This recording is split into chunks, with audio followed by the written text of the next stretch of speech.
नमस्कार मित्रों, नवरात्रि की हार्दिक शुभकामनाएं। आज के वीडियो में हम मां के पहले स्वरूप शैलपुत्री जी की कथा का वर्णन करेंगे और पूजा विधि बताएंगे। तो चलिए वीडियो शुरू करते हैं। देवी शैलपुत्री की पूरी कथा का वर्णन हिंदू पुराणों और धार्मिक ग्रंथों में मिलता है।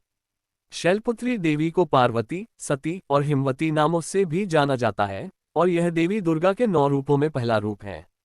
यहाँ उनकी उत्पत्ति, जीवन और महत्ता का विवरण दिया गया है। 1. पिछला जन्म सती का रूप। देवी शैलपुत्री का पूर्व जन्म सती के रूप में हुआ था। सती प्रजापति दक्ष की पुत्री थी और भगवान शिव की पत्नी थी। एक समय दक्ष ने एक विशाल यज्ञ का आयोजन किया, लेकिन भगवान शिव को आमंत्रित नहीं किया क्योंकि वह शिव से अप्रसन्न थे। सती अपने पिता के यज्ञ में बिना निमंत्रण के पहुंची, लेकिन वहां भगवान शिव का अपमान होते देख सती को बहुत क्रोध आया। उन्होंने अपमान सहन न कर पाने के कारण उसी यज्ञ कुंड में आत्मदाह कर दिया। 2. पुनर्जन्म शैलपुत्री के रूप में। सती की मृत्यु के बाद वह हिमालय के घर में शैलपुत्री के रूप में पुनर्जन्म लेती हैं। उनका नाम शैलपुत्री इसलिए पड़ा क्योंकि वह शैलराज हिमालय की पुत्री थी। इस रूप में देवी ने अपनी साधना और तपस्या के बल पर पुनः भगवान शिव को अपने पति के रूप में प्राप्त किया। शैलपुत्री का यह रूप प्राकृतिक शक्तियों और पहाड़ों का प्रतिनिधित्व करता है और उनकी शक्ति असीम मानी जाती है। 3. शैलपुत्री का रूप। शैलपुत्री देवी को एक त्रिशूल धारण किए हुए नंदी बैल पर सवार दिखाया जाता है। उनके एक हाथ में त्रिशूल और दूसरे हाथ में कमल होता है। उन्हें प्रकृति का प्रतीक और सभी जीवित प्राणियों की मूल शक्ति के रूप में पूजा जाता है। 4. नवरात्रि में महत्व। नवरात्रि के पहले दिन देवी शैलपुत्री की पूजा की जाती है। यह दिन साधकों के लिए आत्मशुद्धि और साधना का प्रारंभिक चरण होता है। शैलपुत्री देवी की आराधना से साधक को मानसिक शांति, स्थिरता और आत्मविश्वास प्राप्त होता है। कहा जाता है कि इनकी पूजा से मनुष्य को आध्यात्मिक ऊर्जा मिलती है और यह जीवन के संघर्षों से लड़ने की शक्ति प्रदान करती है। 5. अधिकार और शक्ति। शैलपुत्री केवल प्रकृति की देवी नहीं है, बल्कि उन्होंने मानवता को यह संदेश दिया कि कठिन तपस्या और दृढ़ संकल्प के माध्यम से जीवन के किसी भी लक्ष्य को प्राप्त किया जा सकता है। वह सभी देवताओं की ऊर्जा का समावेश है और उनकी पूजा करने से साधक को आध्यात्मिक जागृति और शांति प्राप्त होती है। इस प्रकार देवी शैलपुत्री का जीवन और उनकी कथा हमें शक्ति, साधना और संघर्ष के महत्व का पाठ सिखाती है। शैलपुत्री देवी की पूजा नवरात्रि के पहले दिन की जाती है।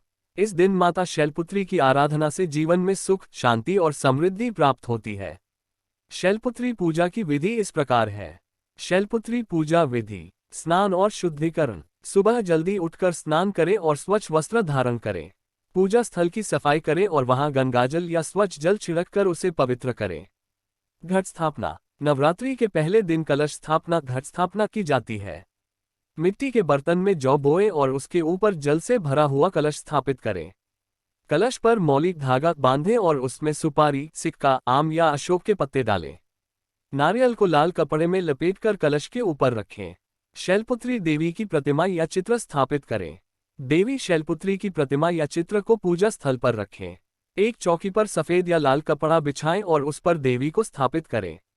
पूजा सामग्री। धूप, दीप, अगरबत्ती, फूल, विशेषकर सफेद या लाल रंग के अक्षत, चावल, रोली, सिंदूर, चंदन और दूध का प्रयोग करें। माता को सफेद वस्त्र, कमल का फूल और शुद्ध जल अर्पित करें। देवी की पूजा करें। सबसे पहले दीप जलाकर पूजा की शुरुआत करें।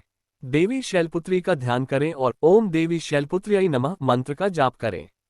देवी को जल, अक्षत, चंदन, फूल, धूप, दीप और नैवेद्य अर्पित करें। नैवेद्य में घी का दीपक और घी शक्कर का भोग लगाया जाता है। आरती। पूजा के अंत में शैलपुत्री देवी की आरती करें।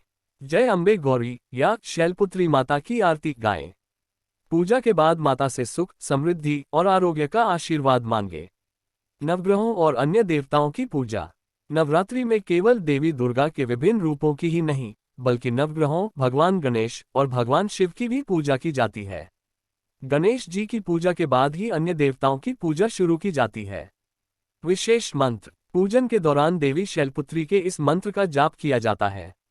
वंदे वांछितलाभाय चंद्रार्धकृत शेखराम वृषारूढ़ा शूलधरा शैलपुत्री यशस्विनी। इस प्रकार विधिपूर्वक शैलपुत्री देवी की पूजा करने से जीवन में सफलता, सुख और समृद्धि की प्राप्ति होती है।